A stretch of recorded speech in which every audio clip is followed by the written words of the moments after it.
This presentation is titled, What's That Bone? Historic Butchery Techniques in San Diego. Hello everyone, my name is Blake Georgouse. Pictured there on the right, I'm a student at Palomar College in Cal State Fullerton, currently going for my bachelor's in anthropology, heading into archaeology. I have interned at the San Diego Natural History Museum for 3 years, and working in the zoo archaeology lab there introduced me into my interest into archaeology, specifically faunal analysis and the interactions between humans and their natural environment. With this presentation, I hope to introduce you into the basics of historical butchery techniques and ways that you can identify butchered bones that you come across, as well as explain some of the many stories that bones can tell. So what is butchery? Butchery is quite simply the act of cutting up and preparing an animal for consumption, and has been a part of humanity since the beginning. Butchery has been a part of humanity for as long as we have hunted. However, as times and technology change, so do the techniques used in butchery. Historically, in San Diego, the most common animals butchered were cattle, pigs, chicken, and sheep. Here in the top left, we can see a diagram of the most popular cuts of meat on a cow. And on the bottom right, we can see what the skeleton looks like underneath. Some of the examples of bones you could find associated with cattle cuts would be scapula and humerus bones found in chuck cuts, and sacral vertebrae in sirloin cuts.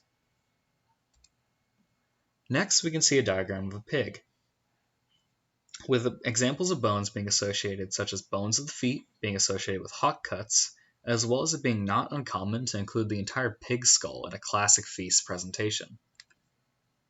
Next, we see a diagram of a chicken. And some of the more obvious bones associated would be the tibias on drumsticks, or radius and ulna in the wings, but also commonly found are the wishbone, aka the clavicle, and the whole ribs and pelvis on a typically butchered whole chicken. Next, we see a diagram of a lamb or a sheep, which can once again be identified by a number of bones, typically the long bones for leg cuts, ribs, or lumbar vertebrae associated with loins and sirloins. Next, we'll get comfortable with identifying some of the types of marks in butchery that can be left on bones. Cut marks are some of the most common marks left on bones and can often indicate butchery. Cleave marks are similar to cut marks, except that they are typically deeper cuts and show a different pattern as the force dissipates in the bone, quite literally cleaving the bone in half. Cleave marks do not just have to be made by cleavers though, and they can be made by other instruments such as hatchets and butchering knives. Saw marks are something we expect to see a lot of in historic butchery, especially bones that have come from restaurants or professional butchery shops. They are best shown by the striations or lines running through the cut and are clean but can be seen through these striations, which are caused by the stopping and starting action of the saw. Bones were sawn by hand until 1923, when Edmund Michael invented the electric saw, which greatly sped up the process and resulted in easier, cleaner cuts, which made smaller striations. Burn marks can also be evidence of cooking left on bones. However, it is important to think logically about which part of the bones are burnt, as if a bone is blackened, the person who cooked it either was a really bad cook or was thrown into the fire not used for cooking, but was instead just disposed.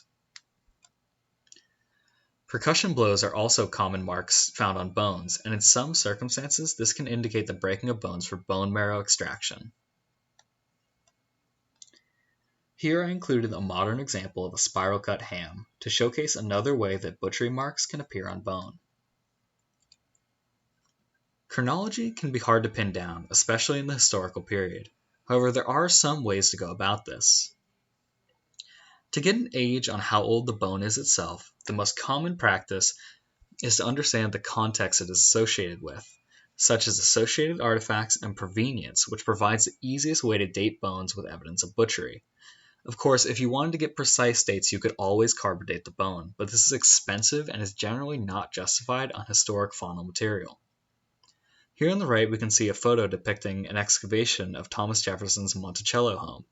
This again shows that context is key, as often the artifacts we find in kitchens can both say that it is a kitchen and also can point to what type of meats and foods were being eaten at the place.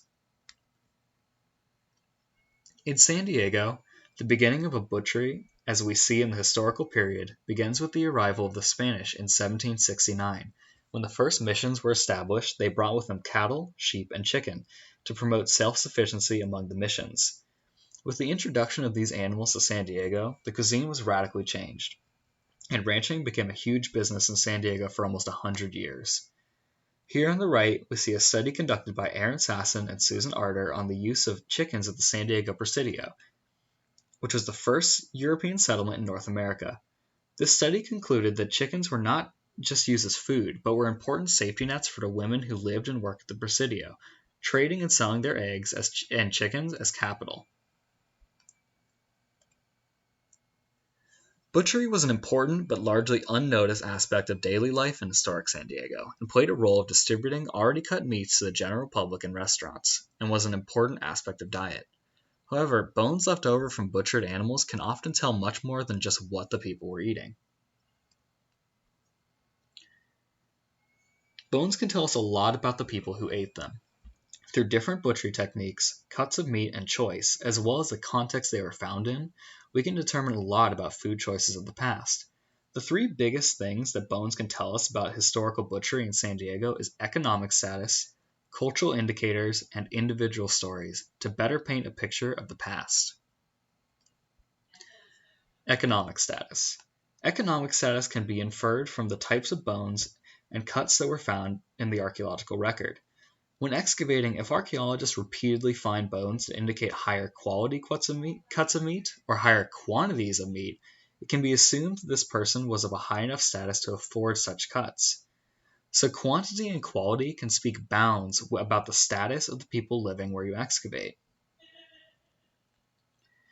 In San Diego, we have a unique history and blend of cultural traits. In early butchery during the Spanish/Mexican period, the use of hatchet and cleave marks were the preferred style of butchery. However, as time went on, European saw cuts became much more prevalent and were considered to be the higher class cuts. Here in this diagram on the left, we can see an example of a cleave mark left on bone, as well as another cleave mark on some weathered cattle ribs on the bottom left. On the right, we can see examples of saw cuts. Most importantly, if you look very closely, you can see the striations in the bone, and that is indicative of a saw cut. And down in the middle, we can see a modern example of an electric saw cut, very clean and not as thick of striations. Historical archaeology is all about recovering and telling the story of past peoples, from the exciting to the most mundane activities in life. With every artifact uncovered, we get to piece together details of their lives and breathe life back into the past. Bones are no exception and can help reconstruct one of the most important but often overlooked aspects of life, which is diet. From something as simple as small burnt bones, we're able to get a glimpse into the world of the past and tell the stories of the future. Juan Bandini, pictured here on the left, was an important figure of historical San Diego. In 1829, Juan constructed the Casa de Bandini, which was his house and store, eventually converting into a restaurant and hotel in 1869 when it was renamed the Cosmopolitan Hotel. This building is on San Diego's historical registrar and still stands as a restaurant and hotel in Old Town San Diego today. During a renovation of the building in 2008, the original kitchen was unearthed and excavations were undertaken. Uncovered during the excavations were the remains of earths and adobe ovens cooked directly on the floor, which can be seen in the figure on the left. This was indicative of the Spanish/Mexican style of cooking prevalent in San Diego, which persisted even into the late historical times. Of the artifacts found, faunal material was found in abundance in trash pits dug into the floor. Photographed here are some of the animal bones found in this excavation, which included burned mammal, bird, and fish bones. As quoted from the field report on the excavation of room 105 of the Casa de Bandini, which was the old kitchen, mammal and bird remains included cow, sheep/goat, and chicken. Beef bones retained butchering scars that indicated various processing activities, including reduction of meat-bearing skeletal elements, meat removal, and marrow extraction. The bone assemblage reflects a clear reliance on cattle processed, with tools and butchering techniques indicative of traditional Hispanic butchering methods. According to faunal analyst Susan Arter, Of considerable significance is a small number of sawn bones processed according to Euro-American tradition. Butchering was done with hand axes and/or cleavers and knives. Only a handful of specimens were hand-sawn. Articulated fish skeletons suggested roasting gutted whole fish over coals and then removing the flesh. As shown from historical records and further evidenced by the use of Mexican-style butchery and cooking techniques, Bandini's head of chef was Mexican. However, the story that these bones tell us does not stop there. Again, from historical records, we also know that he hired Native American women in his kitchen to work as kitchen aides.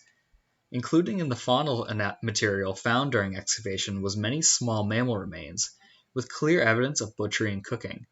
However, these animals would not have been served in a restaurant setting. Instead, a different story emerges, once again backed up by historical evidence that his Native American kitchen helpers were catching and cooking their own lunch, consisting of small mammals such as rodents and rabbits, and disposed of the bones in the fires with the rest of the restaurant food. This is one of the many examples of the stories that bones can tell in historical settings, showcasing a little-known story of historic San Diego life.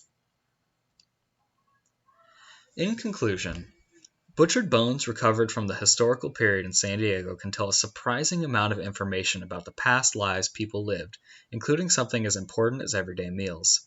After going through 4 of the most commonly butchered animals and identifying bones that would be associated with certain cuts of meat, we then got to see marks left on bones that are indicative of butchery. From there, we got to see a glimpse into San Diego's history when it comes to butchery, learning some of the many things that bones can tell us about the past. Most importantly, economic status, cultural indications, and glimpses into the past lives, told through the stories of the food they ate. There are plenty more stories to be told and uncovered about historic butchery in San Diego, each one highlighting what this artifact type can tell us about the past, and why it matters. I wanted to give a special thanks to Phil Unit, Aaron Sasson, and Susan Arter for permission and use of their collections at the San Diego Natural History Museum.